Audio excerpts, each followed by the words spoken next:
Welcome to Popcorn Psychology, the podcast where we watch blockbuster movies and psychoanalyze them.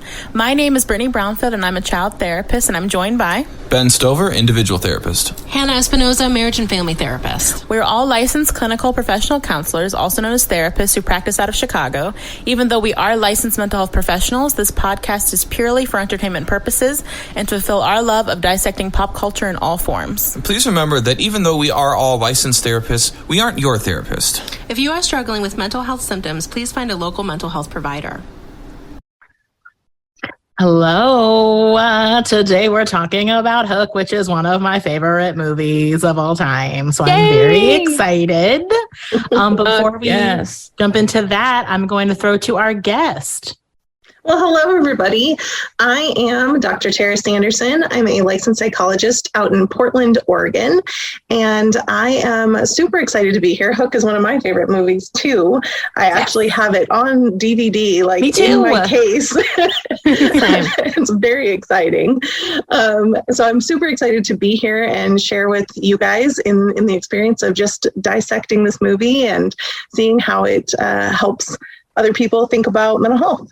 Mm-hmm. And this is a movie I've been trying to make us do for a while, and because it's one of my favorites, and because there's so much in it. Even when I was watching, I was like, God, how are we going to pare down what we talk about? Because there's so much. But the themes we are going to touch upon today is anxiety, dissociation, parenting when you don't have parents, trauma as always. So fill in that free space in your bingo boards. And probably Batman somewhere, but I haven't decided where yet.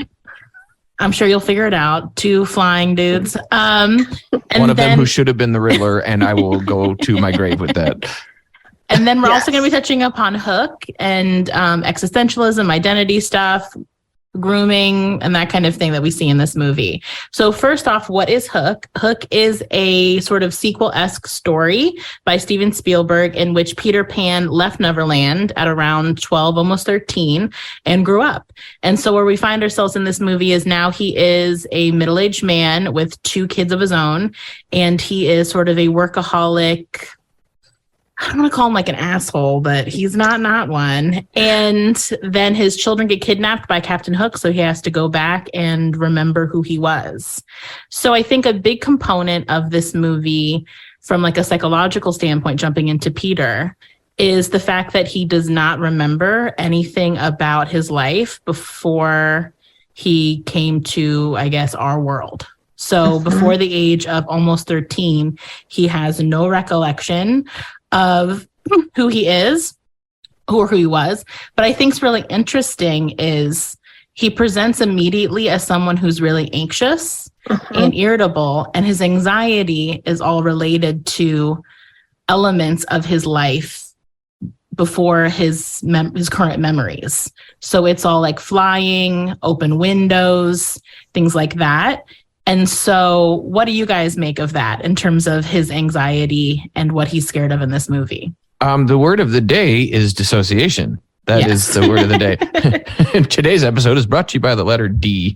And it is for dissociation perverts. But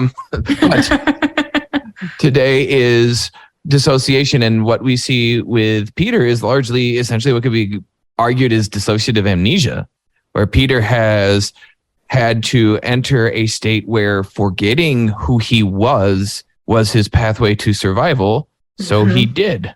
And it's part of the argument I have that supports that is it's not until he gets a bonk on the head that he remembers himself.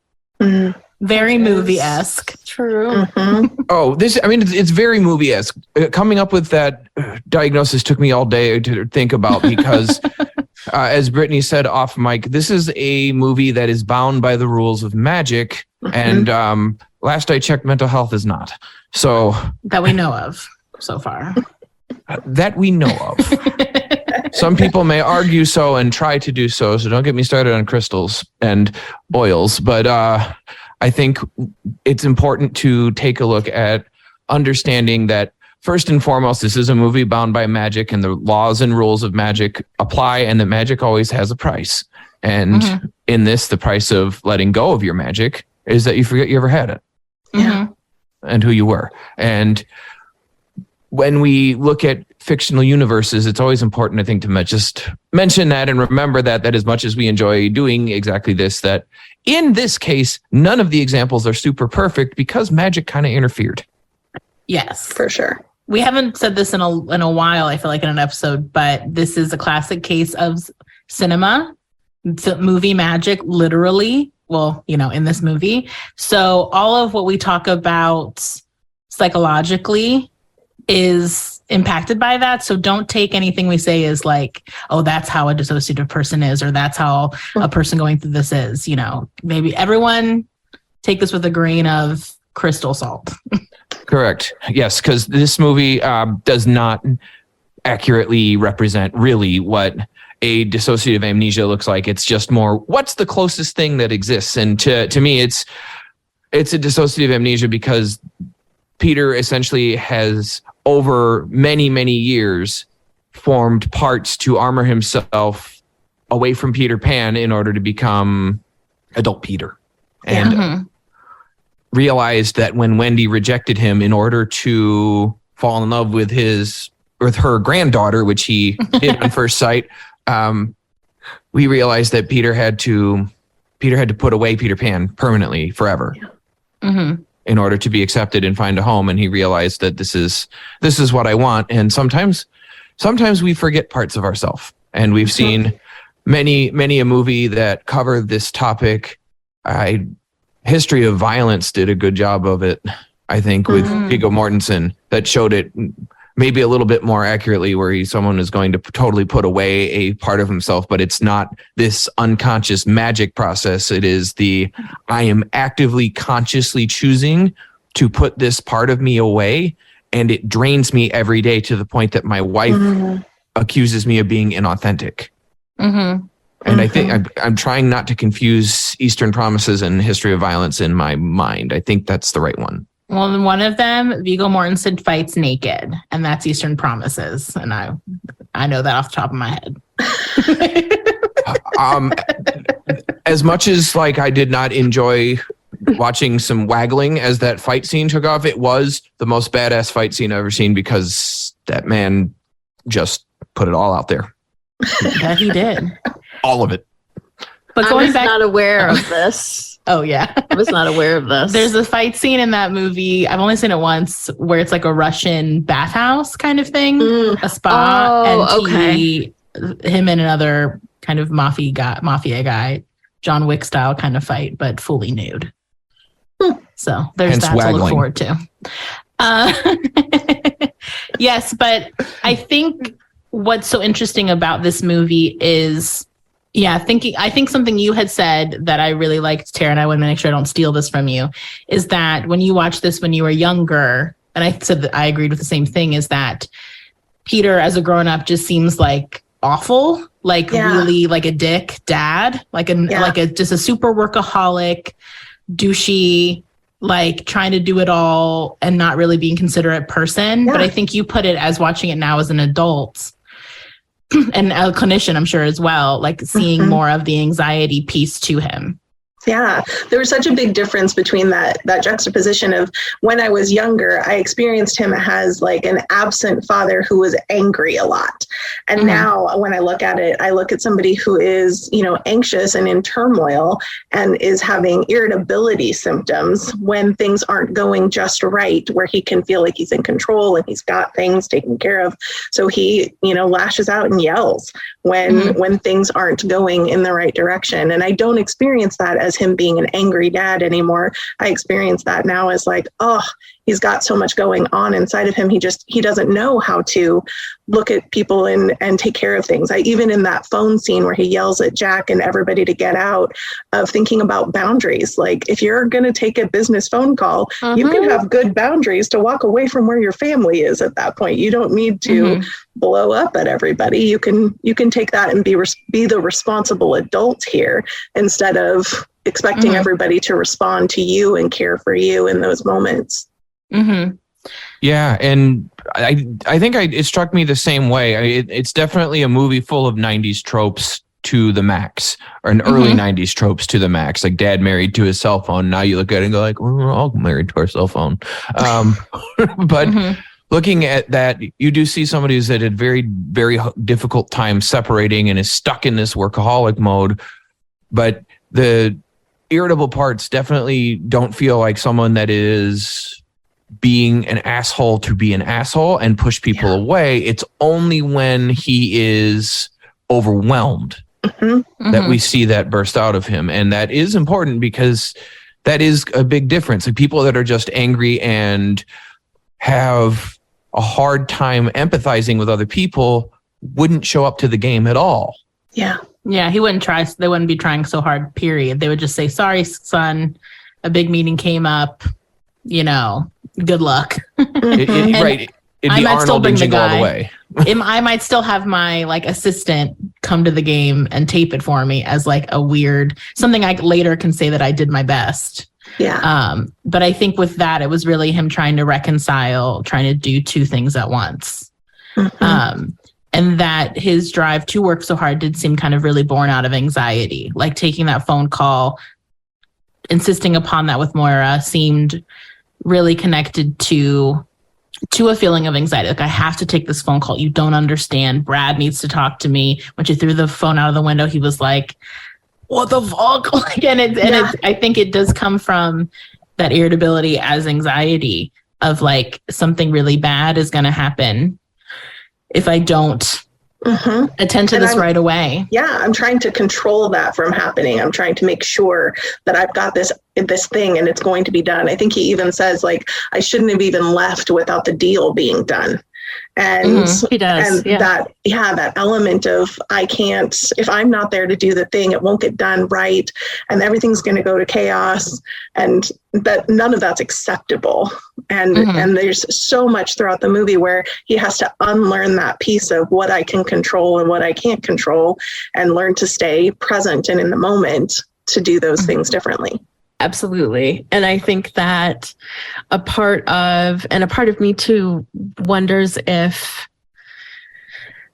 his experience, kind of based on what it's like for him to be Peter Pan once he remembers, how everyone kind of adores him and everyone thinks that he's right about everything. And he's kind of, he's this leader. He's a leader that everybody looks at, and just wondering if he gets a part of that from work, and if he misses if a part of himself misses being Peter Pan, and if that's why work feels so important, because it makes him feel like himself. Or parts of it do. Like maybe not all of it, but parts of it make him feel like himself. It's just something that I thought of when I was watching it. I was just curious what everybody's thoughts would be on that. I immediately thought about the elevator scene where he's getting ready to get on the elevator, and they do the little phone holster, game with each other, draw, right? Yes. There's a piece of that where he's still got that element of play. He, is kind to people. He even tries to remember a bunch of people's names, and then he tells a joke when he doesn't. He's trying so hard to be that person, and it's leaking out in places where, as an adult, it may seem a little bit more appropriate. But being thrown into that leadership role and people adoring him, it really resonates with who he was as a kid. And that kind of inspires a thought in me of that, and something we'll dip into a little bit more later in the conversation, is that he grew up around peers, not around parents, and any adults that were present were bad guys. And so I wonder, as an adult now, that he is more comfortable around people that are his same age peers, and being around his family and therefore being around children is just maybe more uncomfortable. Because, and also having to be the adult in a dynamic with kids, because I think something we're all talking about is that even though he doesn't remember his past, or he's shutting it down, parts of it are bleeding through, which is not uncommon, is that even if you don't remember elements of your past trauma, it can still bleed into your present day functioning and things that make you anxious and things that trigger you. And so I think that's also prevalent to like what the things he's scared of are the things he's scared of. I know in the theme of like the movie, the cinematic idea, I'm sure it's just like callbacks, like kind of threading in that he's Peter Pan. But that's interesting that he has such an aversion to the things that he used to really love.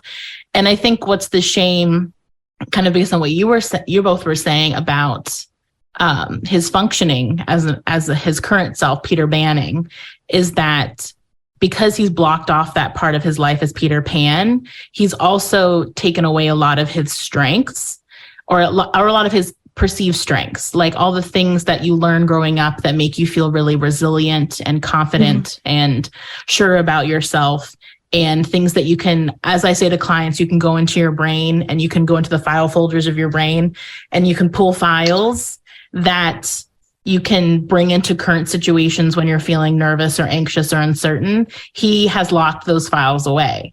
And so he doesn't have access to them.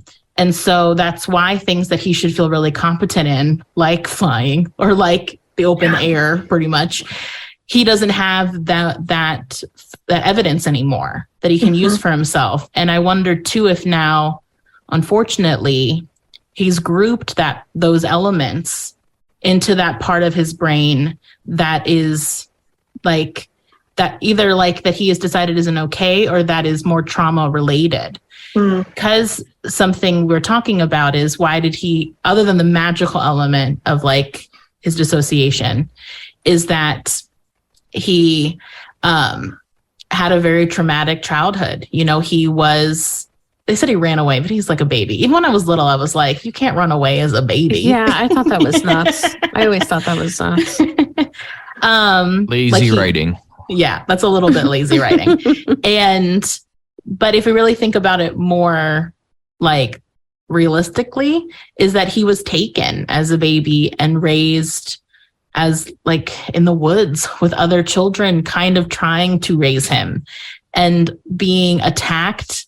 Not just attacked, but being the arch nemesis of an adult who had a whole band of adults who was literally like cutting you. You know, he has scars from being in physical altercations with a grown-up who was, as they remark later, much bigger than him. And even though he does have these enchanted skills, he's still a little kid, a 10-year-old, fighting a grown-ass man and his grown-ass minions. And so even though a lot of that is seen as fun and frivolity, that's also very, very scary. And I can't imagine he's not feeling that somewhere within him, especially without these memories that kind of give it context. Remembering that not everything that he's seeing is traumatic too. Like the experiences with Hook would be, right? And whatever happened at the attachment level would absolutely be, and would form a difficult relationship with connecting to people, like you're saying. I think the window is a representation of hiding from grief more than, I would argue, trauma. Okay. Because he is rejecting Peter Pan at that point, not hiding away from the things that happened to Peter Pan.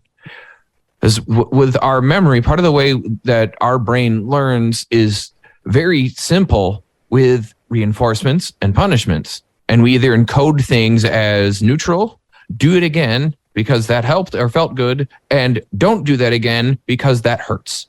Yeah. And he had to learn that Peter Pan hurts. And Peter Pan came into that world and left it through that window.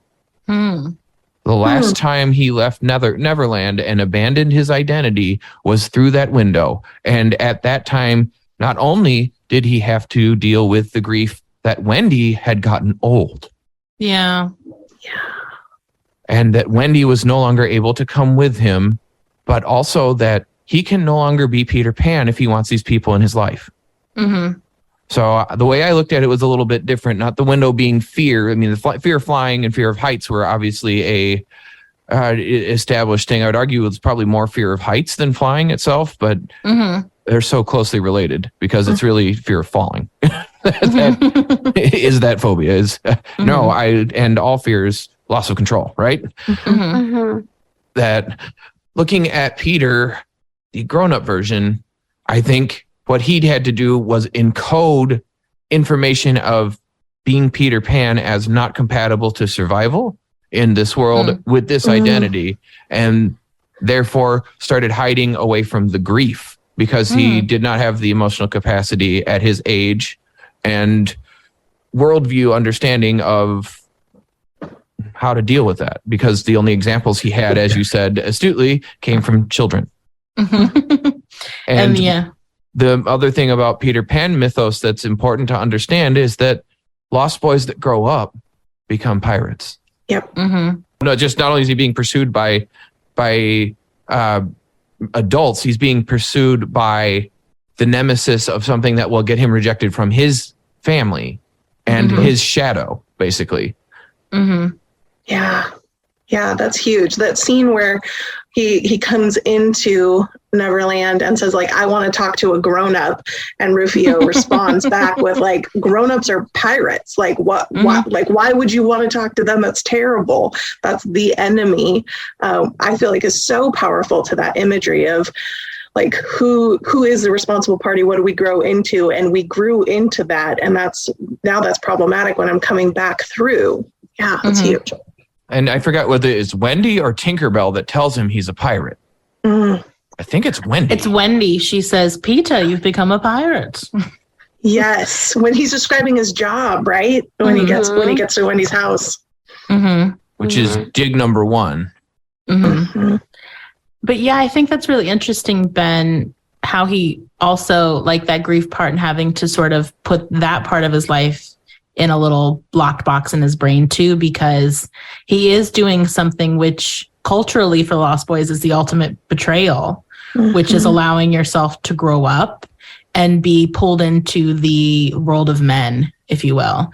And it makes me wonder if that's part of why, even though he is in England, that's where he comes back into the world, and he marries a British woman, he still takes him to America. He is an American accent. Their kids are American. They've never even met his family in England. Like they've never, I don't think they've ever, it's been 10 years since they came back. So Liza doesn't know these kids. These kids never met Wendy.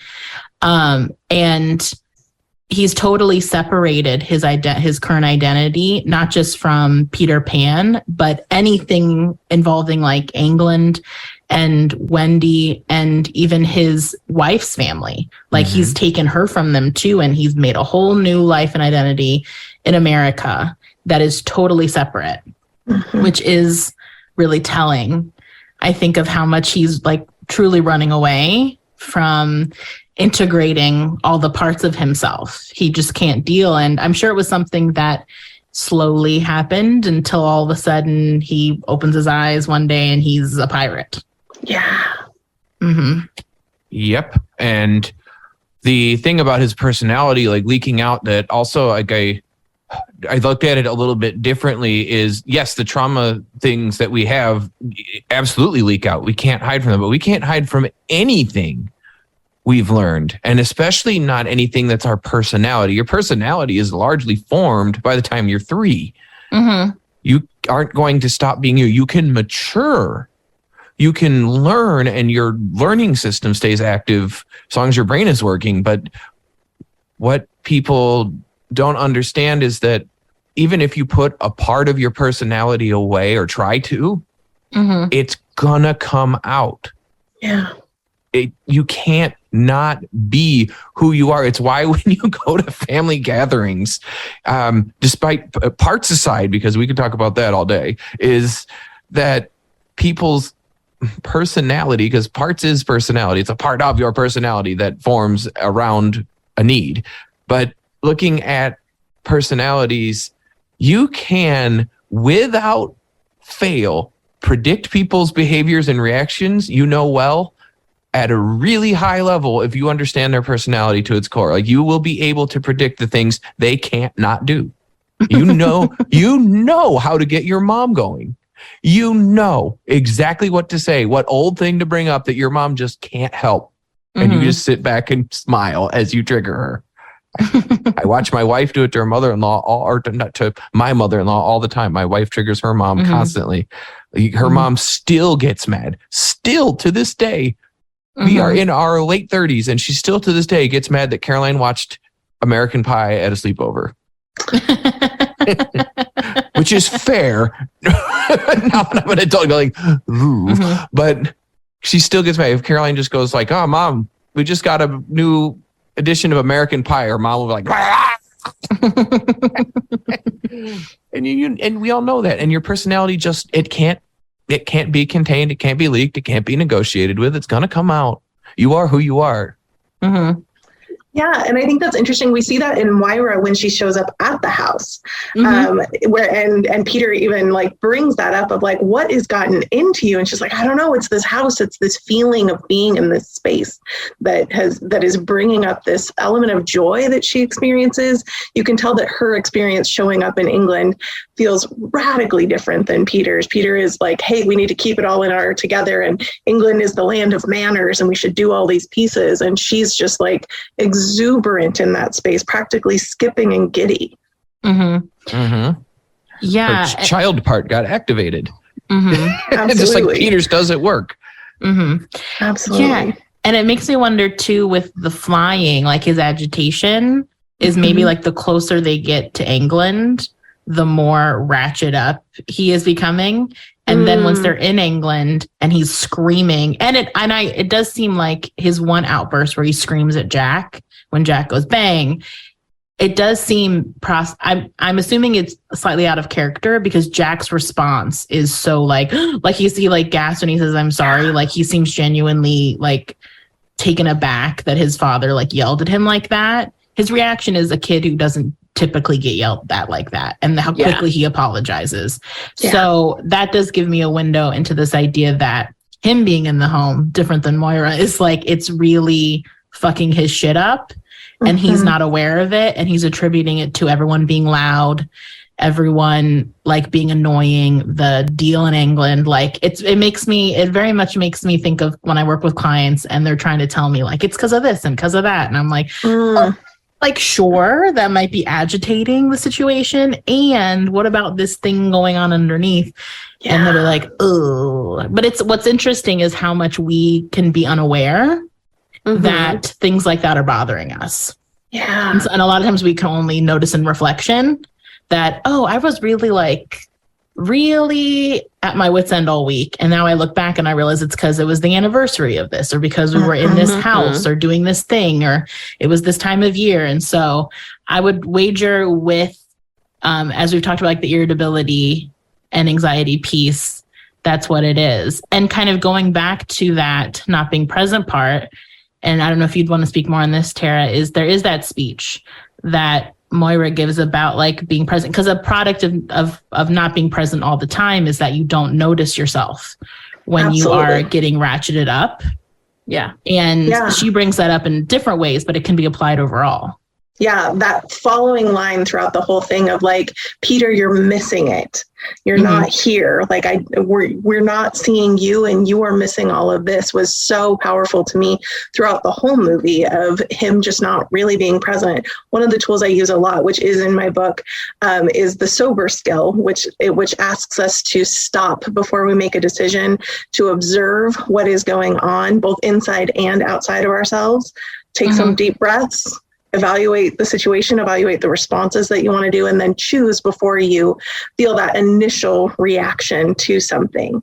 And that O is the part that I feel like every single one of my clients who struggles with anxiety or impulsive decisions or whatever is the part that they want to skip. They're good at stopping, and they're good at breathing, and then they can come up with some responses. But the O is the part that we have to work on a lot, which is observing what's going on inside and outside of you.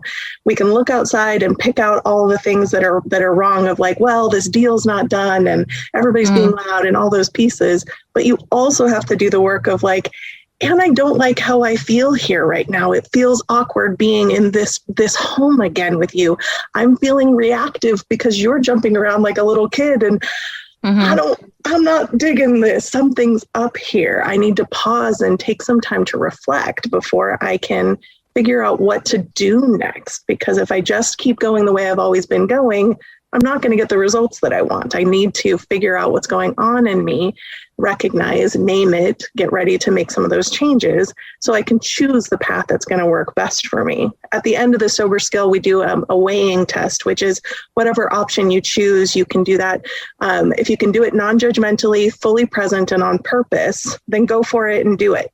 If at any point you figure out it's not working for you, go back to the beginning, stop, observe what's happening, breathe, go through it again. And that weighing test, I feel like, would be a key skill for Peter to learn of like, what can I do that's non-judgmental to not only myself, but what's going on here? What can I do being fully present in this situation as a parent, as an adult, with the skills I have, and then make sure that I'm doing it on purpose. It fits my values. It fits my mission in life. Mm-hmm. Yeah, he's definitely missing all of that. Yeah. And even with you kind of even using the term sober, it reminds me of towards the end of the movie when they sort of hint that maybe all this is in Peter's head. Hook says you drink too much too. And so that is also part of that like avoidant part is, is he diving into the bottle also to not be present? And that is a maladaptive coping skill to, all this stress that's building up within him that he's not taking any time to reflect upon. Absolutely. So we will take a break here and come right back. Okay. So in terms of the anxiety, avoidance, and dissociation, is there anything else we want to jump on?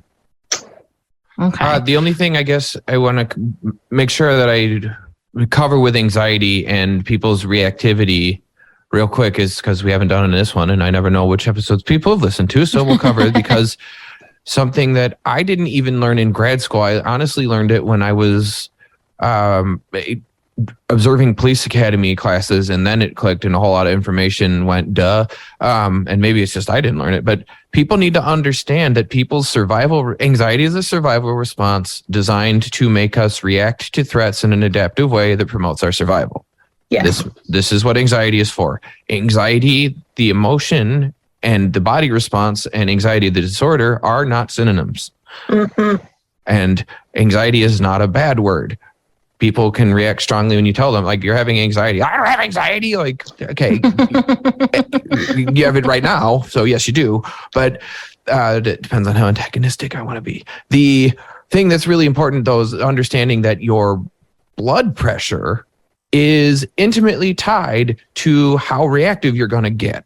And the higher your blood pressure goes up, the more sensory exclusions and decreased body and brain function you start to get as your body switches from logical processing to reactionary. And the more reactive you get, the less logical you get. It is why when you are running late for work and you lose your keys, you start looking for them behind the milk because you put them there once when you like 7 years ago, and then you go through the whole house, tearing up everything, couch cushions, garbage, bed, dumping everything on the floor and being a ridiculous tornado of destruction, and then realize your keys are under the mail exactly where you left them. You just couldn't see them, but your brain, because it was in reactive survival processing, couldn't think, move thing here. It just was able to interpret keys not there. Move on. How dare you attack me like this on a public forum? Normally it's Hannah I'm attacking, so you're welcome.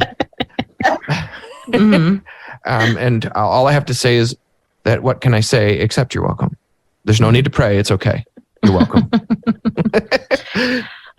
I think the only other thing I really wanted to touch upon with Peter before we move on to Hook is that because something as a child therapist, something I see a lot, or I've seen a lot, is parents who have gone through traumatic experiences as children, or parents who did not have consistent caregivers, and then they become parents. And so I think something we have to keep in mind with Peter throughout the movie is that he did not have any parents. Like, he was not modeled, like no parenting was modeled to him. And then by the time he was actually in someone's home, he was a get like an older teenager. Probably if he came into the England at like 13 and he was adopted, it probably wasn't until he was 14 or 15. And so he did not get any parenting from an actual parent when he was a child. You know, as we said before, he left for Neverland as like a literal like infant baby. Yeah. And so it makes sense why now as an adult raising kids, I think it can present a few ways. One is the irritability we do see, like getting kind of stuck in situations and not knowing how to handle it. And so then reacting with yelling, even like on the plane when he's ratcheted up and he's like, why can't you not act like a kid? Or when are you gonna stop acting like a kid? And Jack laughs, which I love that kid's energy. He laughs at him and he goes, I am a kid. And I think that those scenes like that, it's what makes me think of that is when you aren't raised by parents and you don't have that distinction of like parents versus kids, there can also, especially if you're raised amongst peers like he is, you're going to have a hard time creating that separation. And so when you become a parent, you can project your adult brain onto your children unfairly and then have these unfair expectations of them. So wanting them to act mature, like when they get, and he's like, you have to have good manners. This is England. Yelling at them when they're goofing off in the room, in the house, like all of that also indicates to me someone who just never knew what it was like, never saw a parent growing up. And so then you're learning as you go. And I think based on how we've talked about him, he feels like someone who's just white knuckling through life, just going from like one beat to the next, just hoping it'll work out. And also seems to have a very lovely, supportive partner, Moira, who probably takes a lot of the slack. And also my assumption is he's the primary breadwinner. So it makes me even curious how much active parenting he even does. And that could be part of why he's more portrayed as workaholic in the beginning, is that's a role he can feel more comfortable in. And being a parent maybe feels a little too uncomfortable or antagonistic even for him to fully like melt into. And then also part of the parenting union of parents is that there can be a lot of nuance around another layer of grief is if you as a parent trying to be a good parent to your children can bring up a lot of unexpected feelings of even like jealousy, grief, sadness, that what you're giving to a child was not given to you. And it can be almost like a re-grief experience that I don't think people are aware enough of or are ready for when they choose to have children.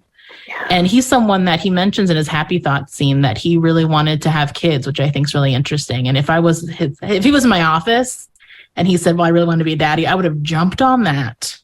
And we would have talked about that for the next 12 sessions, what that means and what that actually looks like. And what did he think being a daddy would be? And is that him people have kids because they're trying to almost like parent themselves or heal that relationship by having a kid. And then sometimes that works out fine. And sometimes it, like I said, brings up a lot of complicated feelings.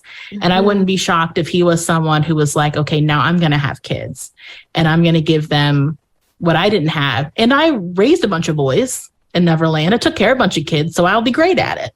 I was the leader of a bunch of children. But growing up in a commune of children and being their little leader is very different than having to teach a little person how to be a person in the world. Well, and I think it's really interesting too of like when he was in Neverland doing all of this stuff, when he was the leader of the group, he was leading them on raids, he was leading them in these like play situations and all that stuff. He brought Wendy to be the parent. Oh yeah, right? You're right. So he still got to go do his job as a leader and all of those pieces, and Wendy did the parenting. God, even in Neverland, they had gender roles. Right? And in his marriage now, he even has that. I'm totally thinking of the scene where Hook says, if you can just reach out and touch their little fingertips, you can take them home. And he gives up. And I think about that element of when you're in a partnership and you've got somebody who's able to help you out and be that extra for what you can't be, like you find ways to just kind of do your own thing and not have it be that problem. I think about if Myra was up there Like she would have like leaped off of that thing at them and not given up until she figured out a way to touch her children. Not because she's a better parent than him, but because she wasn't relying on having a partner to like make the process happen. He has always relied on a partner to make the process happen. Yeah, that's a good insight, because he's still trying to do his understood role as a parent, which is write a check or like insert his dominance. Yeah. And lead people into battle, which he is a lawyer and goes to battle constantly. And you see when he's in his work form against people that, as you pointed out, are his peers, and he doesn't have to be in charge of, what does he do? He activates and becomes their battle buddy. Yeah. Well, we will take another break here and we will talk about Hook. Mr. Hook, what is his deal? What is up with this grown man who makes his living and his life mission battling tiny baby children? Some as young as it seems 6 years old, wearing makeshift armor. What do we think his deal is? He is in a land of magic, and the children are obviously capable combatants. Therefore, it requires someone who can lay... A Hook apologist has entered the chat. Well, I know one thing we were joking about, sort of, before we started recording, is that Hook's possibly what we would call like a cluster B type, which is what's cluster B. That is part of like personality disorders, and cluster A, cluster B, cluster C. Cluster B is, I might miss one, but it is borderline personality disorder, histrionic personality disorder, narcissistic personality disorder. And am I missing one? Antisocial personality disorder. And I think, like we talked about before, because this is a movie and there's a lot of magic, and also we see a little baby window into his life, the size of a ship's window, if you will. We can't really like accurately diagnose him. So apologies to anyone who's listening who really wants us to diagnose Hook. But I would say he displays a lot of traits of cluster B diagnoses. I think he certainly shows plenty of traits of narcissism and being very histrionic and provocative. Although I don't know, the sexual behavior isn't there, but he's very provocative in all of his behaviors. Very showy, very demonstrative, and he also shows a lot of manipulation. He's definitely someone who is very dramatic. And the more of the psychological term for that is histrionic. He is very, like you're saying, demonstrative. He likes to put on a show. He likes to lord over all his little minions. He likes to be in a position of power. And I think what makes it sort of cluster B for me, and I'm interested in what you guys think, is that his identity seems really tied into this role he's playing and his relationship to others, which is what makes the people like to vilify cluster B diagnosis a lot, where I have a lot of empathy for diagnosis of cluster B, is that it is a horrible way to feel, where it's like your heart is living outside of your chest. Like like your sense of self is totally controlled in your mind by other people. And that's such a powerless, helpless position to be in, which is why you will see people who have these diagnoses really, one, get sort of enmeshed and codependent pretty quickly, and also will try to control others' behaviors by this sort of acting out demonstrative histrionic behavior. I think a classic example that we see in this movie, played for comedy, but, pretty intense, is that he threatens to shoot himself in the head, to kill himself. And the laugh part is where he is like, it's clearly a threat, because Smee's like letting it happen, and he's like, stop me, Smee. Don't stop me, Smee, but stop me, Smee, when Smee's actually going to let him do it, which is interesting that Smee would have let him, complete that.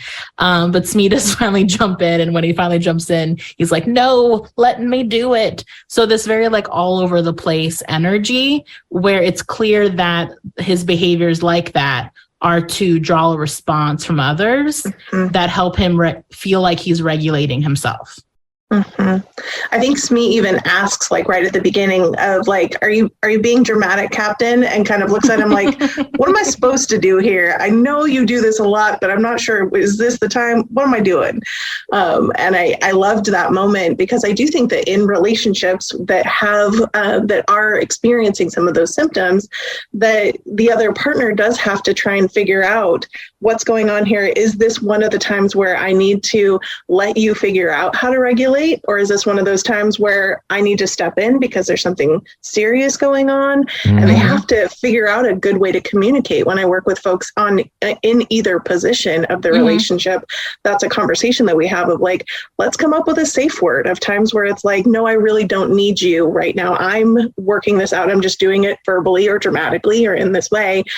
Or no, I really need this. And Captain Hook had to go through all the iterations of like, don't stop me. Wait, stop me. Somebody, like, what are we doing here?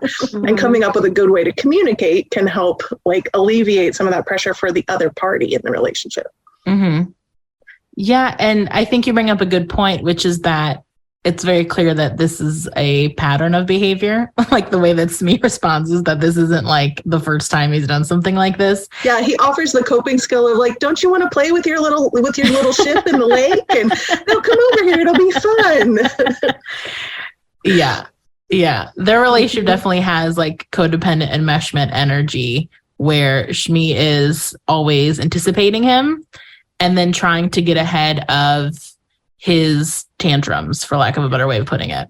Which is definitely something that happens in relationships and family relationships where there is somebody who has a personality disorder because somebody gets tasked with managing them in order to maintain the structure of the family system and the function. Because when people who are, as we'll say, dysregulated as Hook are imbalanced and don't have a support that is able to anticipate their needs, they then begin to unravel. And we see that the more Smee gets occupied with caring for the child.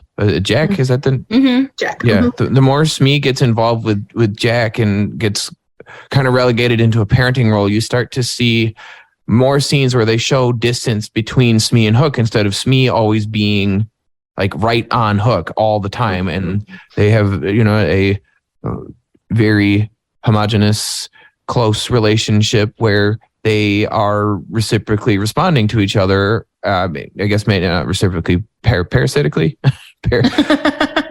Probably.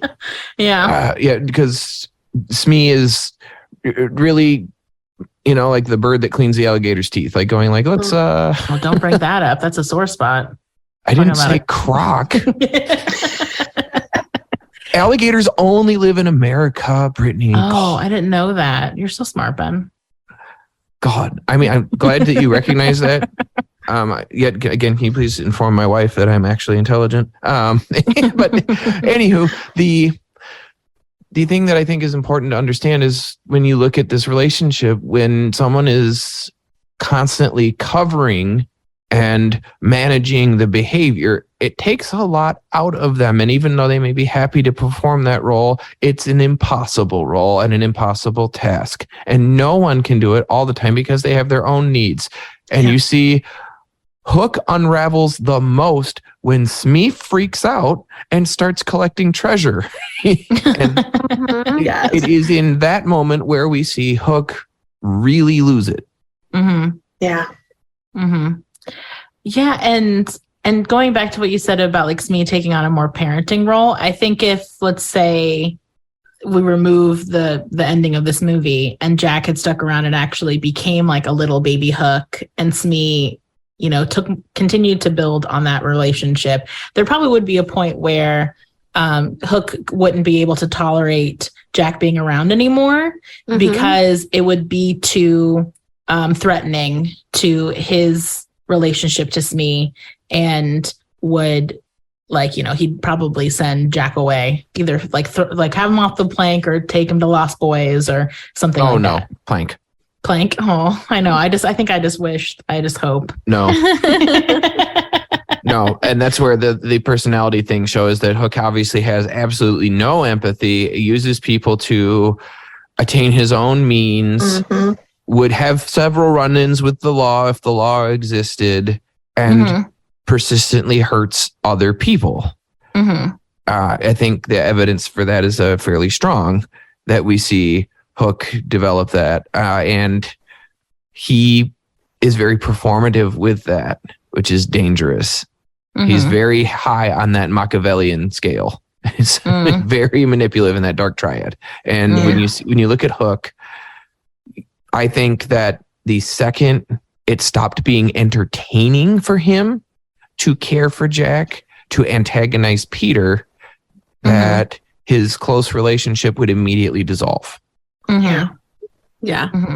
Absolutely. Smee's would not, but that the special place that Jack gets, where he gets to be a little mini Hook and wear his fancy clothes and dress up like him and be able to be not a dirty, scummy pirate who, the second you bet against Hook, you get scorpions thrown on you in a treasure chest. And that's Glenn Close, if you didn't notice.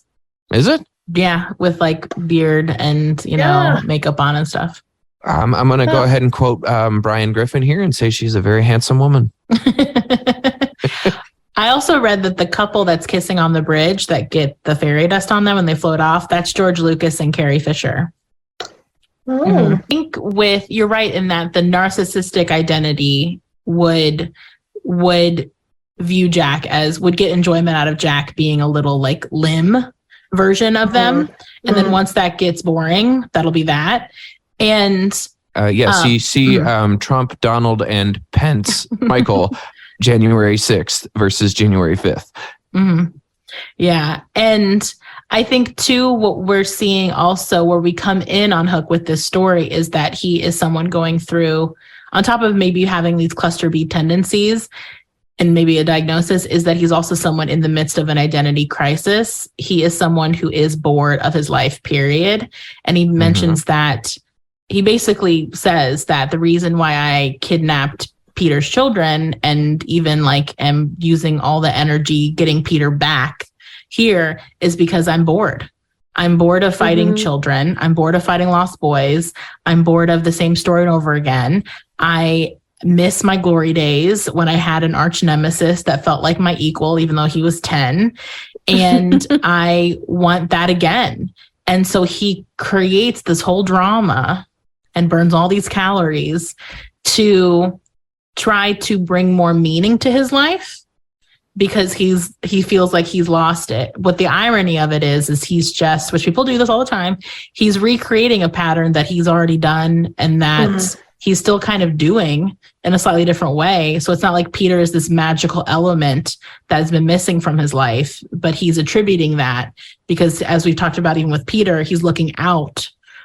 So outside of him for the reason for why he's feeling the way he's feeling, instead of looking inward and being like, how do I make meaning for myself? And maybe I don't want to be a pirate anymore that fights kids. Maybe I can be a different kind of pirate. I mean, I don't even know if they ever leave dock in Neverland, if they're always just sitting there stationary, doing the same shit day after day. Go out there and scavenge another land. I'm sure there are other islands outside of Neverland you could explore, but then he would have to acknowledge, you know, what could maybe feels like weaknesses in his identity of, I don't know how to be new at something again. I don't know how to maybe be bad at something again. I don't know how to do something different because then I have to look weak potentially or foolish. And so instead I want to go backwards and re-engage in something that I already know that I'm really good at and that I kick ass doing. Yeah. You talked earlier about, I think it might have been before we started taping, but about if you were going to treat Hook, like one of the things you would want him to do is to really establish his values and understand like what it is that he wants and where he wants to go with his world and who he is and what he thinks is important in the world. And I think that in a lot of the work, I think that we all do with people, we do have to try and help them get to the core of what are your established values, so that as you're making decisions, whether it's to launch and go find another island or stay here and keep doing what you're doing, how does it relate back to those? Because if you're living out your values, things tend to go in a direction where you can feel confident and you can feel resilient. But when you're living outside of your values or you don't know what they are because you haven't explored them, everything seems a little chaotic and weird and not really helpful in how you're doing the world. And it just feels unstable. And I think we see with Hook, because he doesn't really have a sense of values within him, it literally kills him. You know, Peter gives him 2 chances to just keep going. And I'm going to leave. And because Peter has his own values now. I value my family above whatever this is between us, you know, pride or defeating my enemy or whatever. And which does happen if one part of a system's changing, the other part of the system that's not changing can freak out. And so he freaks out and he tries to double down to reestablish status quo. And then it quite literally kills him because he doesn't have something that means as much to him as Peter's kids do to Peter. Yeah. And like people who are narcissistic can also, in addition to that jealousy, they can get really bored if they don't have someone to prove their dominance against that feels at least somewhat worthy. And that's important, that some people can really get antagonistic when they feel like, this is too easy. This is too easy. I'm bored. And that's what, creates that like villain trait in particular, is they need something to do with their villainy. So in real life, you say this more as people who stir the pot a lot and you can't really make sense of why they do that.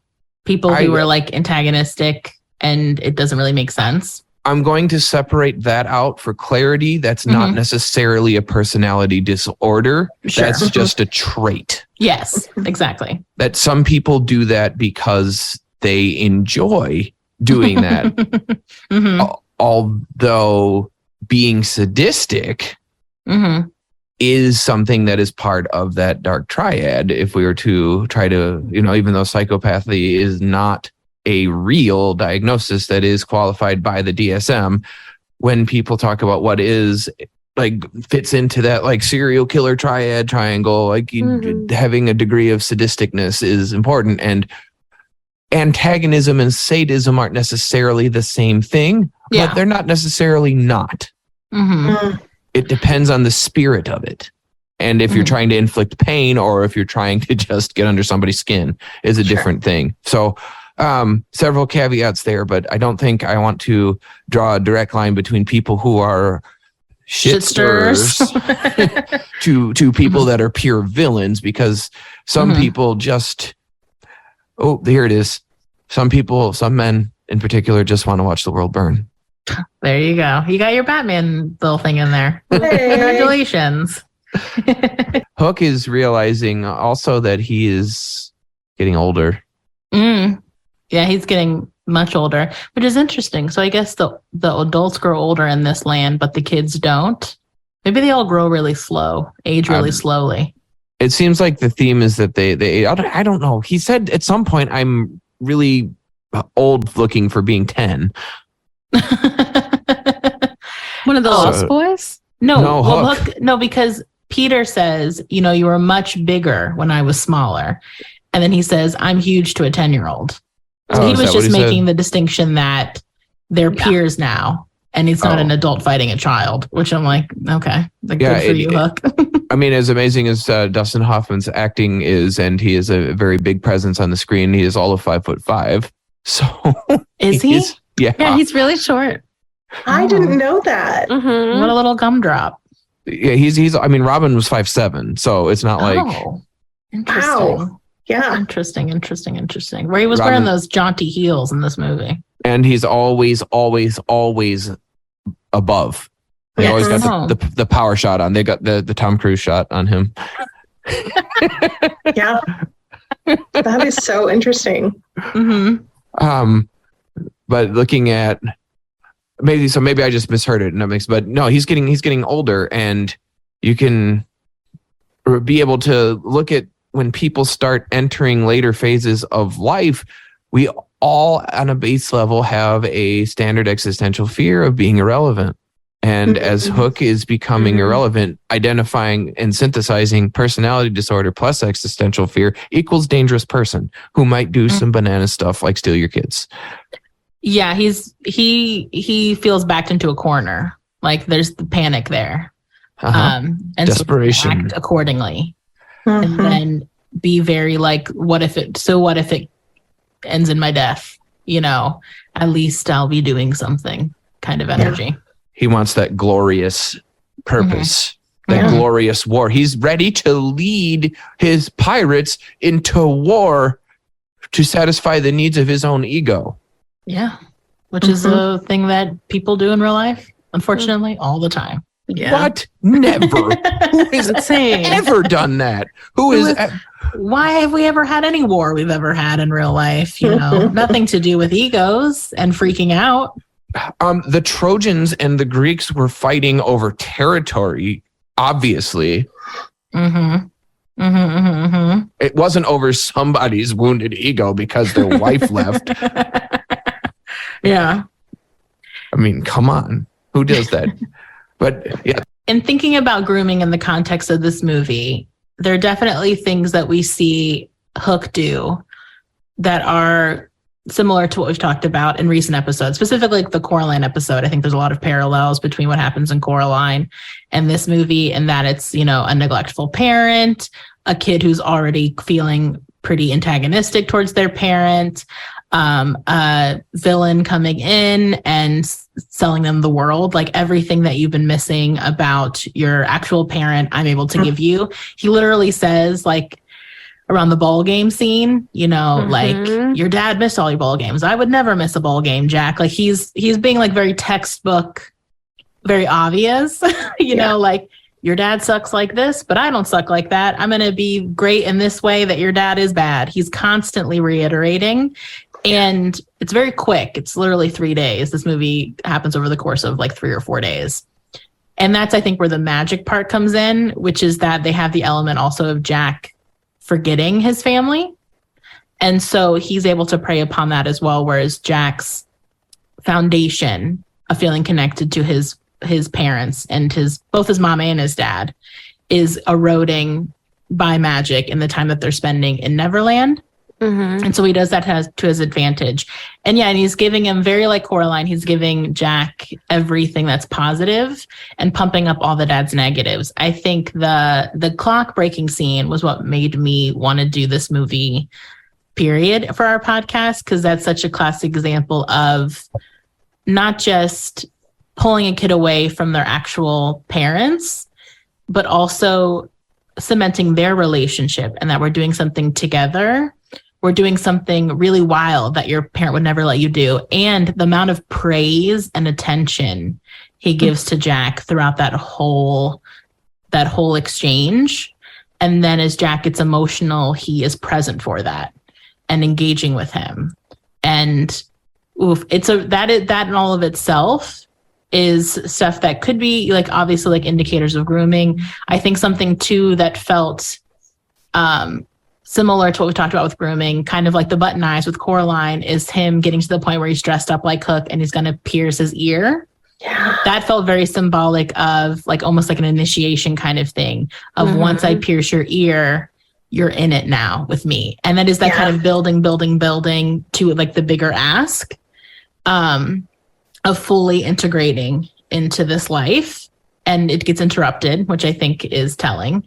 Also, maybe they just don't want to show a little kid getting their ear pierced. But I think what felt a little different from me is that Hook isn't trying, his goal isn't Jack. Like his goal isn't to have Jack and to do something to Jack or with Jack. Like with Coraline, the other mother's trying to eat her. In grooming in real life, the groomer is trying to obtain like the person that they're doing that with. With this kind of reminded me more, which I see as a child therapist and a family therapist, of more like parental and alienation, where one adult is using a child between them to pit them against each other and to just use the kid as sort of like a weapon, weaponizing their relationship with their child, and in very similar ways of just like poisoning their parent, like one parent poisoning the kid against the other. And so that's what felt kind of different. I just wanted to point that out, since grooming is such a hot topic right now.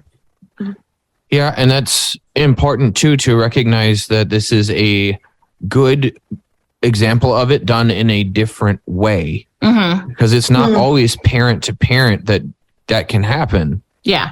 Sometimes that can happen with coaches or uncles or aunts and uncles or whatever. It's somebody else can damage somebody's perception of another person that's important in their life. And that parental alienation aspect of it is something that parents really need to be mindful to not do. Yes.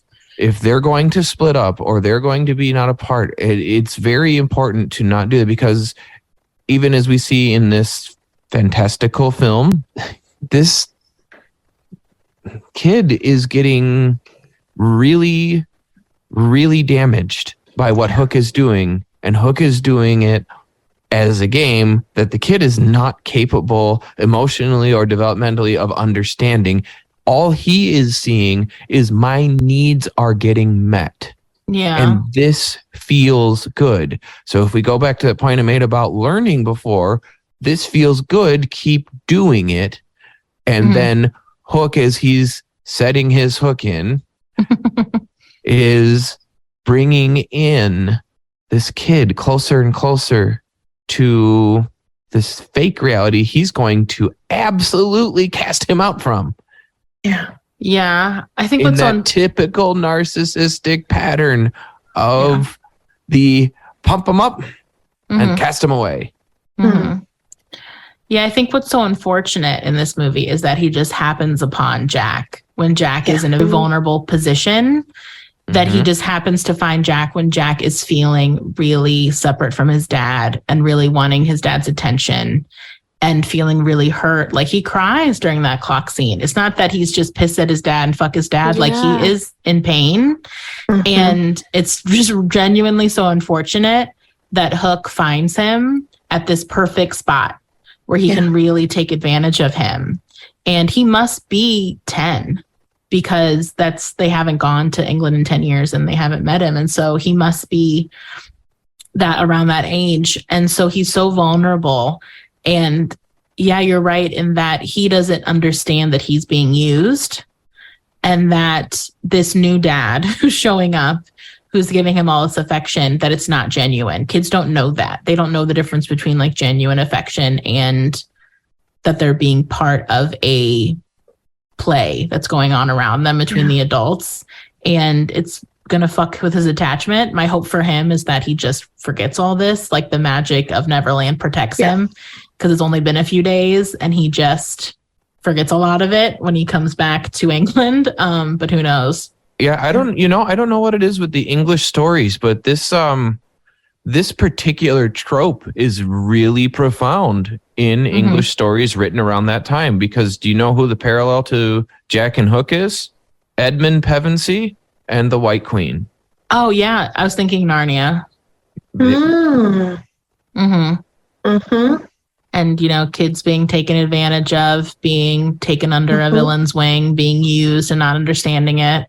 And being separated out from their family, pulled away, isolated, pumped up, shown all this affection and love. And, you know, we don't see the turn here. Hook doesn't really turn on him until... no, Hook doesn't really turn on him, does he? No, it's because it all happens so quickly. Like he's still in his good graces when Peter shows up to finally take the kids away. So Jack, thankfully, is saved from that outcome. Then he just has this new narrative where his dad just comes and saves him. I think there's something interesting too to remember that none of this was Hook's idea. Smee brought the idea to him of we should turn these kids to be yours. Right. And I think that triggers something in me about the dynamic of like, is this, a really narcissistic intent of his to do this piece? I don't know that it is. I think it was an opportunity that presented itself and fit a narrative that he felt like he could buy into and then go towards. And even in the earlier when Tinkerbell like begs him, doesn't beg him, but like tricks him into giving Peter Pan some time to become Peter Pan. She strokes his ego a bunch and tries to like get him to this place where it's like, now it's your idea and you do the thing, but she goads him into this whole ordeal.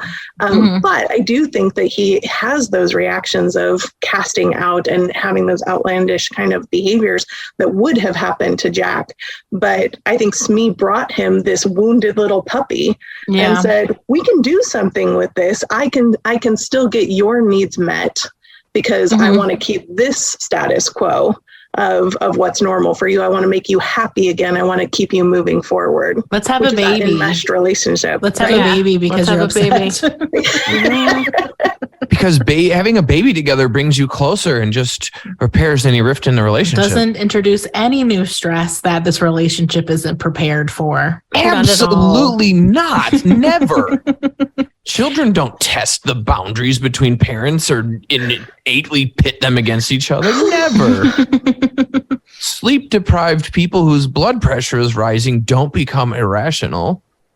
Yeah. And I think the benefit to it only being literally days is that Hook never gets to really experience those pitfalls, either Hook or Smee. Like they never really get to see what it's like to be taking care of a child.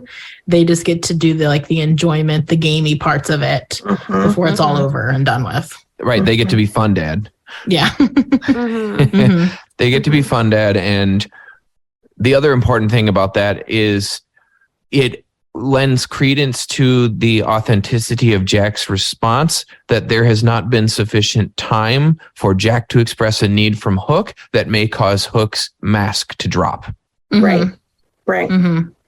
It's all been fun so far. And it's fun for Hook. That's the crusher. It's always going to be fun for the kid to get attention and get to do, id driven stuff. Yeah, he's good. That's of course he's 10, but there's not been anything that made it not fun for Hook. Yeah, because Maggie is the one that pushes that, and they just send her away.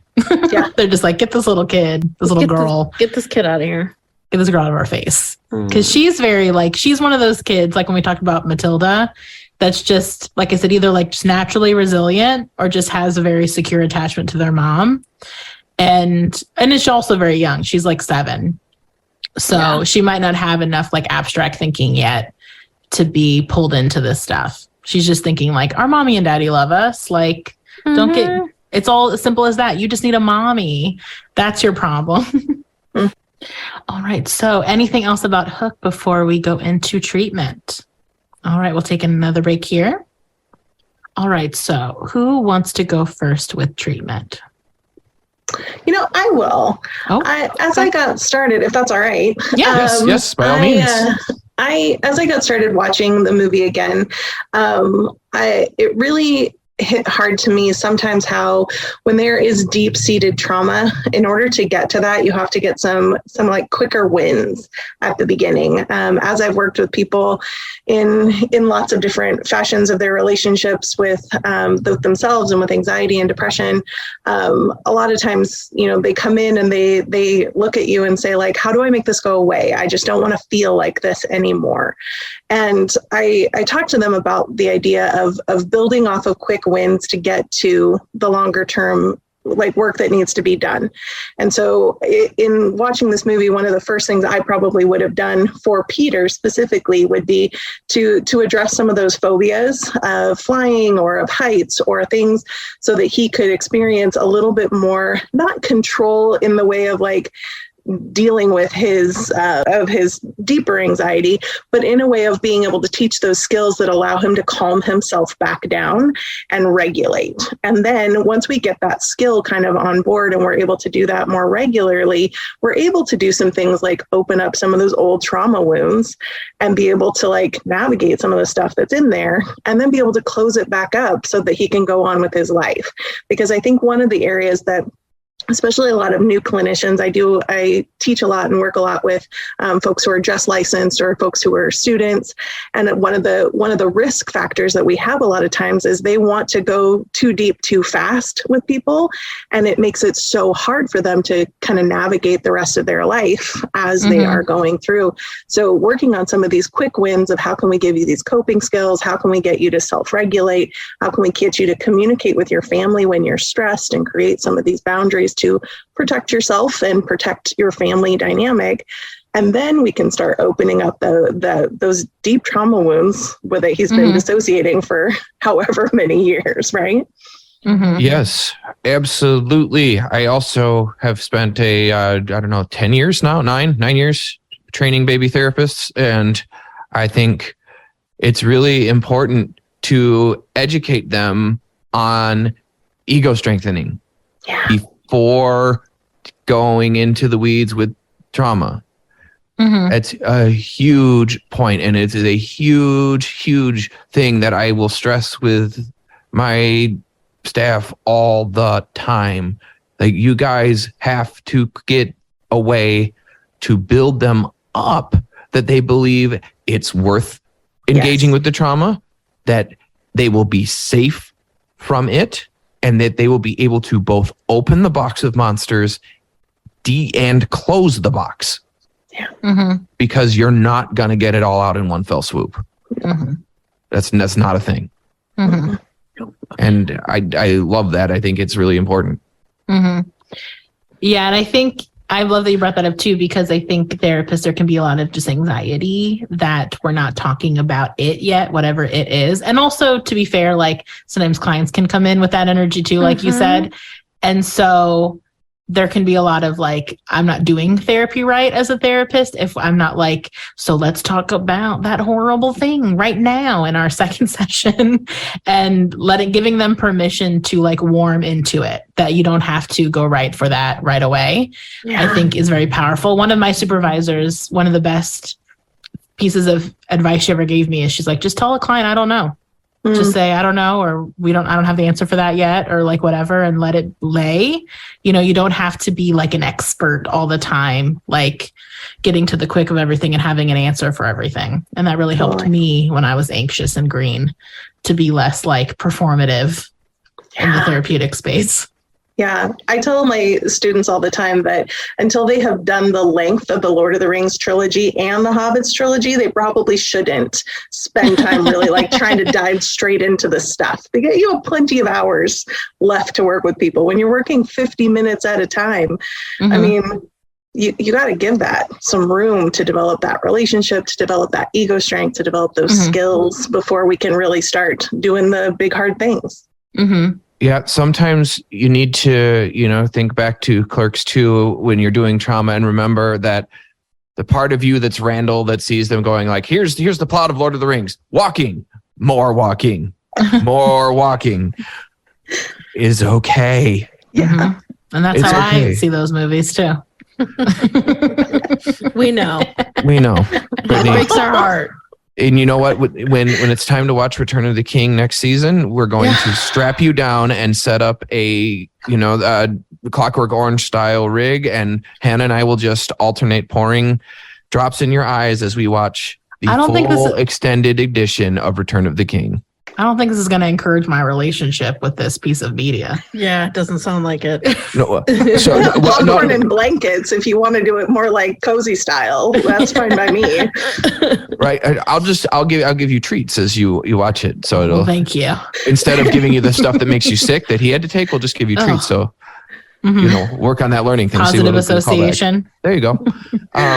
But yeah, I think remembering that slow walk, you have to build trust, you have to build connection, and you have to be constantly encouraging safety, But simultaneously, that point you made, Brittany, about like, am I being a bad therapist by not talking about the thing, is sometimes. Sometimes you are being a bad therapist by letting the client's parts direct the conversation right away. And other times you're being a really mindful therapist to recognize the client has given you subconscious warnings and indications that they are at their limit for the day. And figuring out where that line is makes you a good therapist. So no anxiety there. It's clear as mud. Well, I think I'm thinking it also more from like a child therapist perspective, where parents can have a lot of anxiety that you're not talking about the thing or the most upsetting behaviors right away. And I have to always be telling parents, you know, I understand. And the walk work, like you've been talking about, we have to do that for a while until the kid finally decides that they want to disclose the big scary thing, either if it's self-harm, if it's trauma, if it's whatever, as long as the kid's safe. Like, but there can be a lot of anxiety from the parent side of not talking about the thing. So coming up as a child therapist, I would get a lot of anxiety from parents that I wasn't attacking it, basically. And having to do a lot of coaching that with parents, which will swerve into my treatment, that's not what that looks like. And if I push it, I run the risk of even in some situations re-traumatizing the kid or making them feel like this isn't their space. Like I'm operating from their parents' agenda to talk about, I'm a little like spy coming in to talk about the thing that you're not allowing your parents talk to you about, basically. But did you have anything else about treatment before we move forward? I think rolling into your stuff sounds perfect. Well, I used the two words I was going to talk about, which is parent coaching. Not necessarily how I would do it maybe in this movie, but just letting people know that parent coaching exists. How it looks like in the way that I do it, and I think a lot of parent coaches do it, is basically family therapy without the kids involved. And I just meet with the parents, and that is appropriate for a number of reasons, either because we need to talk about subject matter that the kids don't need to be a part of, from even a boring perspective, not even necessarily like a traumatizing perspective. And then also, if you're actually coaching parents through parenting, you want to make sure that you aren't disempowering them in front of their kids and giving their kids ammunition that they can then use at home, of like, Brittany said that you're not allowed to talk like that anymore, or Brittany said that you're supposed to do this instead. And so I'm trying to build the parent up. Yeah, don't do that, parents. Hard no. I'm trying to build the parents up and give them that role within their family system. And so I can't look like I'm bossing the parents around in front of the kid. I want to, like I said, not disempower the parent. And so I think in this situation, I would definitely meet with probably both of them, probably both Peter and Moira, just because I want to make sure we're on the same page, not necessarily because I think that Moira is doing anything wrong. Also, the way he was saying Moira with that hard American accent, Moira, was making me feel crazy, because I was like, stop saying Moira like that. It's like hurting my brain. But I think that she should be involved because for two reasons. One, that they're on the same page with what I'm recommending they do differently as parents, or what he does differently as a parent.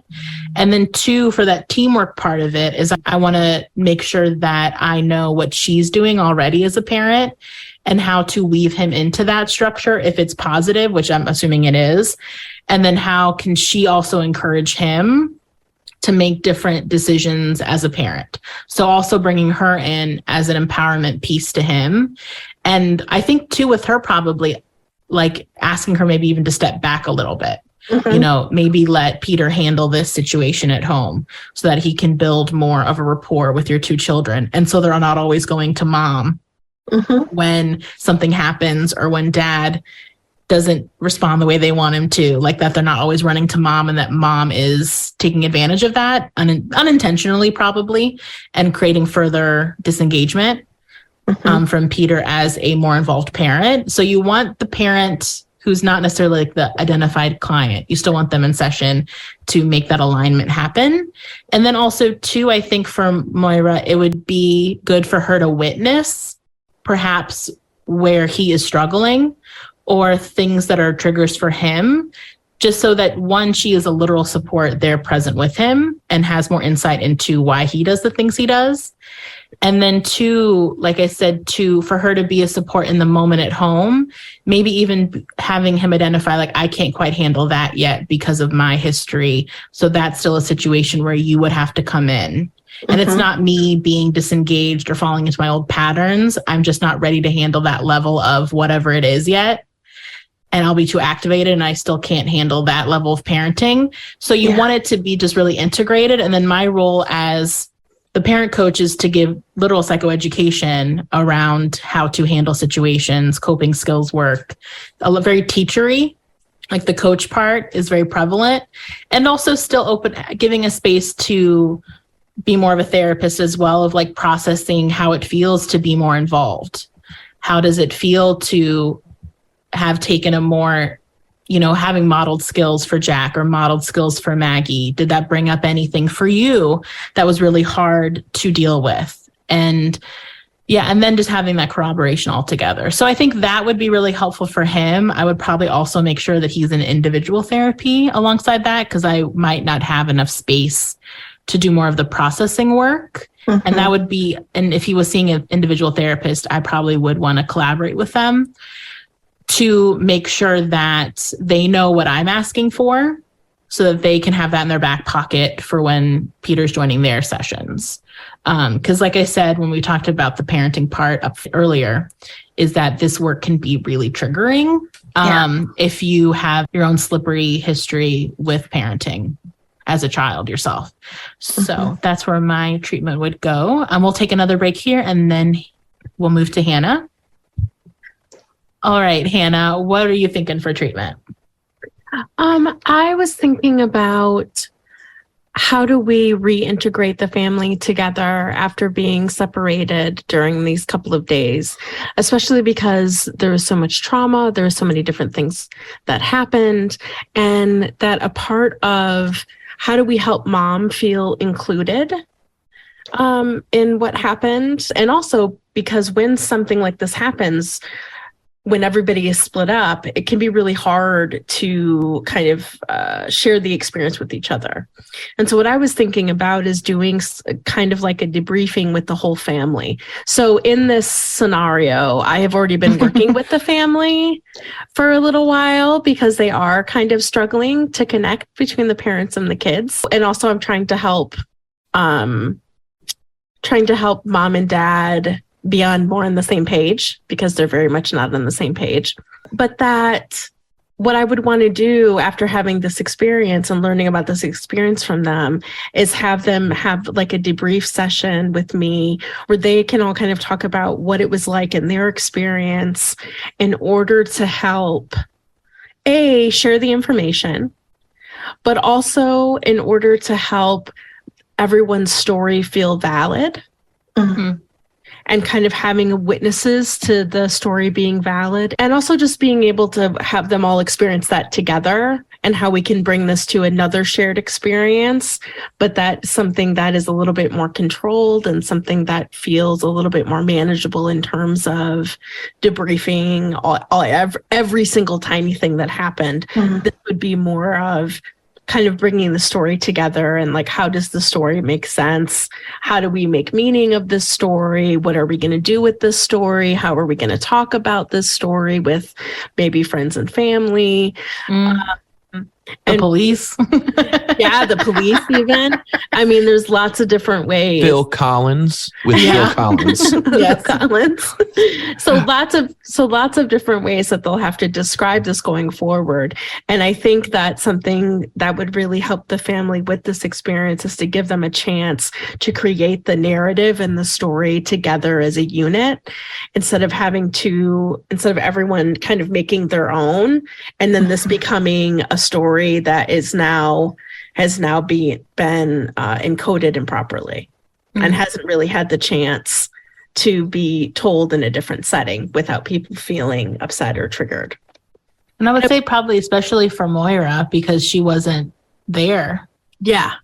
Well, and the experience of all of them recognizing she was at home for 3 days where her children were kidnapped, her husband went missing, and she was just sitting there, like waiting for the police to like find something or do something. Yeah. And I mean, talk about the trauma she went through. Absolutely. Waiting for something to happen. And then all of a sudden she turns around and her kids are back in bed and her husband climbs in the window and like, He's like a whole different person now. Right. And don't forget, Grandma is telling her that she's a character from a storybook. Oh yeah, that too. She's probably Wendy's probably been telling her, "Don't worry, darling. He's off to find them in Neverland." And Mara's probably like, "Everyone has lost their minds, and my children are missing, my husband's missing, and my grandma has finally lost it." Brittany, you need to say "yeah" really loud and with a deep voice, because you just indicated that everything will be better because we're off to Neverland. Oh, absolutely not. Absolutely not. Barf. Legitimately. Ben's doing the double metal devil sign for anyone who can't see that visually. No, not You're the so cool, devil Ben. sign. No, I am so cool, and I am all that is metal, and it's okay. I am multiple things. My identity is multiple things, and don't make me get out the guitar and shred right now because I'll do it. But yeah, I think what you're saying, Hannah, like I said, I think would just be really helpful for Moira just to like know what the hell happened and know it from, like you said, they all were separated. And so knowing from everyone's perspective, I mean, poor little Maggie, Yeah. who knows? Like, She was off singing on a deck at some point, so I guess they let her wander around. I guess. Where did she even go for most of the movie? I'm not even She's sure. just like hanging She's out, just gone somewhere. wandering around in her nightgown. She's off to NeverNeverland, guys. She's off to Very- NeverNeverland. Oh, forgot. Sorry. Right. Yeah, so that's what I think would be helpful for the family. Oh, for sure. Yeah. All right. Benjamin. So I guess that leaves me. I have not talked about hypnosis in a while, and this case seems like one that would be Yay. really, really beneficial for hypnosis. And I think Peter would be my first target for that. I am very curious as I'm thinking about it now, because we have not mentioned Rufio. We haven't. all. Well, there's so much in this movie. There's so much This in this can't movie. be a We 3-hour can't do episode. everything. No matter how much I would love it to be a 3-hour episode on this movie. No, which I also forgot was a 2.5-hour movie when I watched it last night.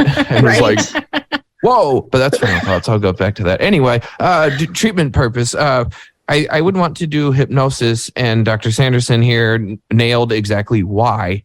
Because ego strengthening and getting people to feel comfortable enough to face that which has been locked away by their subconscious needs to sometimes be treated by calming the body in a way that it innately feels safe.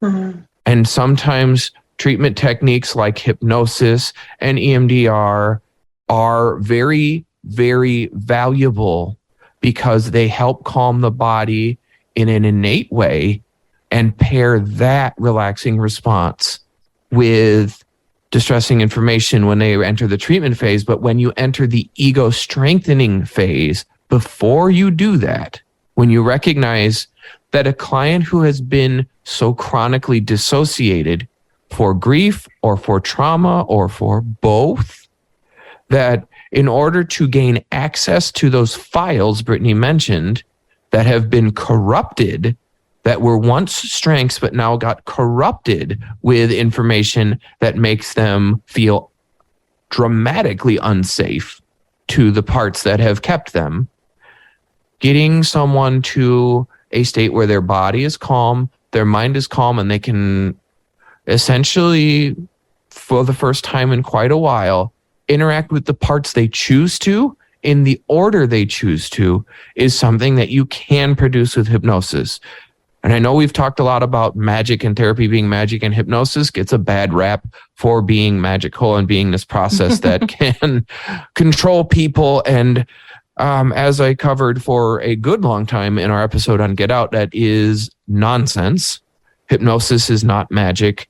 It is something that is a organic, innate state we are all capable of reaching, and all hypnosis is self-hypnosis. It is not something that I can do to you. It is a state I can help you find and help reinforce. And why I think it would be valuable for Peter is because he's obviously feeling so chronically unsafe and fractured and divided that he is never present, ever. Mm-hmm. And it's why he can't keep track of anything or stay focused on anything. And he engages sort of in one separate mode at a time that forgets the needs of the other parts, which is exactly what happens when we enter a dissociated state like that. That when you focus on the needs of one mode you've created for yourself, you fully immerse in that mode and you engage those functions and you complete those tests to the best of your ability. So well, in fact, that you forget entirely about your other identities and the needs that those other identities have. And I think we see that when we see a version of Peter that is so successful at being a lawyer and managing mergers and acquisitions and in this high pressure, high stress environment that fully requires him to operate in a flow state, which is positive dissociation. We need to do exactly the opposite in order to treat him, which is to slow everything down, get his mind undivided, unfractured, and just calm. And hypnosis is amazing at producing that.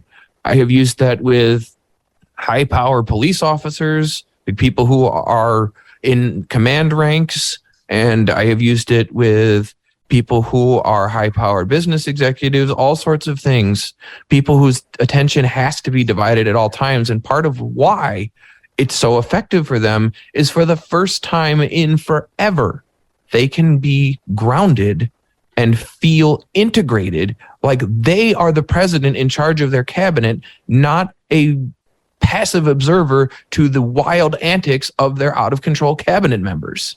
Yeah. And Peter needs that more than anybody. Yeah.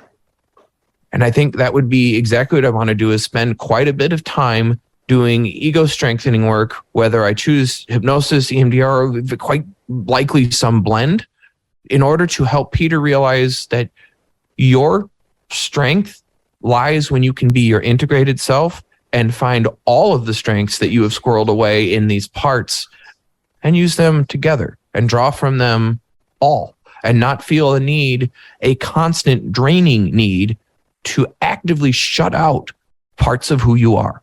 Because when we do that, we lose the strengths that they are out of fear that we will dysregulate them. And to go back to my cabinet model, your president part does not want your secretary of defense to just stand up and say, fucking nuke them.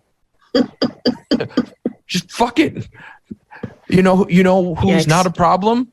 The country we nuked. You know why? Because we nuked them. Mm-hmm. They're obliterated. We'll make them like Sarah Connor in Terminator 2. Hang on to that fence, bitch. Bye. That's what will happen. And that part of you is good at that.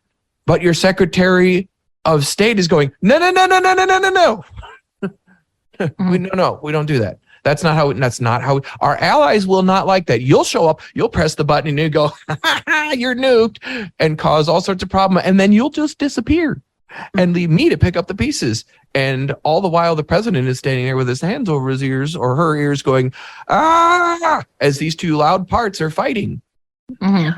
And Peter has so successfully sectioned off some of his strengths, because sometimes you need your Secretary of State to stand up and say, hey, knock it off, and find the ability to be tough. And you can't do that. You can't do that if you're not integrated. And Peter would need to be integrated to find the parts of him that can be fun dad, the parts of him that can be a leader, the parts of him that can be present, so that when things interfere, he doesn't activate and dissociate into a different role, which Robin was so good at facially acting. He could glaze his eyes over in a way that let you know he was dissociating. And he did it when he was hanging from the mast, and he did it when he would take those phone calls, and he did it when he was trying to be a pirate and maintain his cover, even when he was having his heart broken by his son playing baseball with Hook. Mm-hmm. Robin was so good at that. There was a reason Robin Williams went to Juilliard, and that is it. And he demonstrated what you see in clients all the time when they're like that. And being able to reground, reintegrate, find your strengths, and realize that you don't have to shift in and out of modes that might be incompatible with one another. What you need is strengths from all of those. And you need to be able to be calm enough that you can realize my strengths are only online when I am confident that I, as I am enough and have everything I have ever needed to solve any problem I come across. And traumatized clients have forgotten that. All right. Well, we'll take our final break here, and then we will go into final thoughts. All right. So you should go last because you love this movie and you need to gush, and I can see it bursting out of you already. Mm-hmm.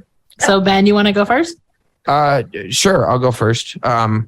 This movie, I think I've had a weird relationship with since I was a kid because my parents were very, very much into the Mary Martin version of the play of Peter Pan and had a weird relationship with other versions, which now I understand, having watched the Disney cartoon of Peter Pan as an adult and gone, ew, wow, we will not be watching that again because it's racist and horrid. But watching this one, there were quite a few scary parts, and it came out when I was 6. So I think I've kept some weird distance from it. It's a wonderful film. It really is. It's a wonderful film, but I think I don't have the attachment to it I normally do to pretty much any Robin Williams film.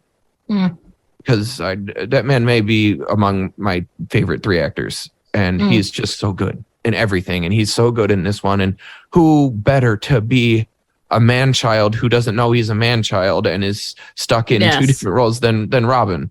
Yes. Like, and he was so good at being that like fun dad role, and seeing him have to flip that in this was so good. Like watching it, like the acting have to be like, this part of me is so restrained and it's going to come bursting out, and then it does. And he's Genie all of a sudden. And I do love this movie. I think it's good. It has so many good messages about realizing and reintegrating your child part into your adult self, and realizing that play is a part of the human experience, and you need play in order to improvise, and you need to be able to improvise in order to survive. And you can't operate in this life of rules and rigidity and adherence to decorum like we see Robin try to adapt this stereotypical English way of living. And this movie does such a wonderful job of trying to remind adults that if you lose that part of yourself, it can be gone. But just because it's been gone doesn't mean it's gone forever. And I love that about this. I love the way it shows kids being so loving and capable of caring for each other and playing off each other, and that childlike imagination is shown so well. And that when adults buy into that, they might just find some ways to solve problems again that don't make them feel overwhelmed entirely, that they just roll with it. I did find myself wondering how Rufio's death just was so inconsequential. And that part is interesting because this huge emotional scene comes. Their leader, who is slowly relinquished the control back to Peter Pan once Peter proves himself to be Peter, then dies fighting Hook. And then everything just is happy again. And nobody mentions his name ever again. That I found is weird, but the production of this, the kids, the acting, just everything is so good. It's so good. I think this movie will not ever fail to pass the test of time because of how powerful the messaging is. And I think it's great. And I liked approaching it as an adult, seeing so many different aspects of it. Then the thing that sticks out to me most in my head when I think about this movie is I really don't want to be put in a box and have someone drop scorpions in it. No doubt. Sure. But I like this movie. I think it's really, really good. It's not my favorite version of Peter Pan, but I do very much enjoy it. Right. Dr. Sanderson, would you like to go next? Sure. One of the scenes that we didn't really talk about either just because it didn't quite fit into our little order today, was the scene where the Rufio draws the line in the sand and says, like, people who believe on one side, people who don't on the other. And then they go through this back and forth piece. And what stuck out to me as an adult now was how uncomfortable that scene made me as a kid. Because it really had this point of like, people have a voice and they can speak up to what they need. And in that society, although Rufio was technically the leader at that time, like, you know, there was a little piece of like, you know, if you want to be on that side, you can be on that side. If you want to challenge this, you can challenge this. And, you know, although I'm the leader, like, let's play this out. Let's see what happens. And I think as a child, although it didn't come from my family that I didn't have a voice, I think it came from my own anxiety of not wanting to look dumb, that I definitely found myself at the back of classrooms. I didn't engage in a lot of conversation or curiosity in those spaces. To see this little kid as an adult, where I do feel like I can embrace my voice and I can talk about things and I can navigate my world in a different way, to see this little kid say like, but wait, Rufio, what about this? And what about this? And remembering that discomfort was really powerful for me to like replay and take as a new lesson, to be thinking of how people can integrate some of this story into their own experiences.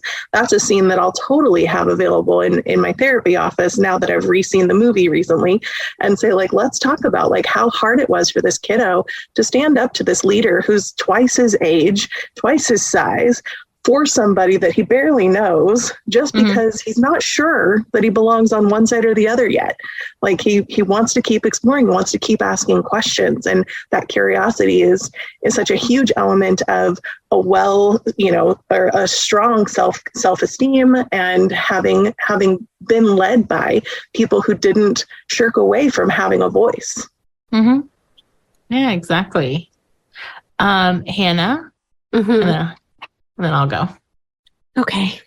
I love this movie. I've always loved this movie. I love Robin Williams. I've seen this movie so many times that I know the dialogue. Even though I made myself rewatch the last 10 minutes of it for some completely unknown reason, to make sure that I remembered everything I wanted to say, I think. So I love this movie, and I think it was really fun to see adults who could act like they were kids again, or who could experience those feelings and thoughts and emotions in a film. So much as a kid, movies, the adults are arguing or just not paying attention to the kids at all, maybe. And so having one where they're actively engaged in some aspects, and also able to be childlike themselves, I think always gave me a lot of hope as a kid, that no matter what happened, I could still be a little kid if I wanted to. And I think that is a part of why I love this movie so much, because even now, that kind of a little bit of what you were saying, Dr. Sanderson, like even now as an adult, it feels a little different, and feels like it meant so much when I saw that film for the first time. So I love this movie. I'll watch it a billion more times, especially since I own it in pretty much every version you can own a movie. I have the DVD. I bought it on Amazon when I couldn't find it when I wanted to watch it last year sometime. So yeah, so I love this movie. Do you still have the VHS? I have any VHSs that existed in my life were left in Michigan when I moved here. So no. I was going to ask about the Laserdisc version, but oh my gosh. VHS is good too. No, Oh, no man. Laserdisc. No Laserdisc. I don't think any of us were cool enough to have the Laserdisc. Oh man. Good times, Laserdiscs. I'll go. Yeah, so like I said, this is one of my favorite movies. This is actually the very first movie I ever saw in theaters. I must have been 5 or 6. We have in Englewood, Ohio, where I'm from, they have a one screen theater at the end of a strip mall. So next to the Kmart. So my dad took me to that when I was very little, and I remember watching it. I remember loving it. I know my dad will be listening to this episode, and I told him we were recording today. And so shout out to you, Dad, for taking me to this movie. I remember making him watch Mork and Mindy after, because I was like so into Robin Williams. Just I needed more of this movie after I saw it. So I love this movie. I associate it with Christmas, so I watch it Christmas time. I think it's one of the best John Williams soundtracks, which I know is a big thing to say because he has a lot of soundtracks. He sure Also does. factually incorrect, but that's okay. But the scene that always sticks out to me is when they come home from the banquet and they realize that the kids are missing, and there's the hook line up the wall and the music and the vibes and Liza being like, the children are screaming. Like that, I think, is the first time I ever felt like, ooh, movies like this, like that feeling of like I'm being taken to another experience. And so I get like that feeling whenever I watch it every time. I really like to listen to the soundtrack on Spotify. And so I will watch this movie a bajillion more times. I also own it on DVD. It is on HBO Max right now because I couldn't figure out how to hook up my DVD player to my TV. So I had to find it. But yeah, I love this movie. And thank you, Dad, for taking me to see it when I was very, very small. If I was on the Lost Culturistas podcast, they always ask the question, like, what is the culture that made you say culture is for you? And this is definitely would be one of my answers to that. So very meaningful to me. Well, on that note, we'll wrap up here. But Dr. Sanderson, if you want to let everyone know how they can find you. Absolutely. You can find me on the web at drtarasanderson.com. And then on social media, I'm at the same label, drtarasanderson.com. And what's the name of your book that's out? It is called Too Much, Not Enough, a guide to decreasing anxiety and finding balance through intentional choices. All right. And as always, you can find us at Instagram, TikTok, and Facebook at Popcorn Psychology, Twitter at popcorn_psych. You can always email us at popcornpsychology@gmail.com. If you could leave us a review on Spotify or Apple Podcasts or wherever you listen, we really appreciate it. And it's the best way for new listeners to find us. And if you leave a review, we always read them and share them with each other. So much appreciated. And if you ever want to help us out a little bit on the financial end, because we are a DIY podcast, you can go to patreon.com and find us there. And you can also buy some of our merch at TeePublic if you are interested. But on that note, have a happy holidays, everybody. And we're off to NeverNeverLand. Oh, yep.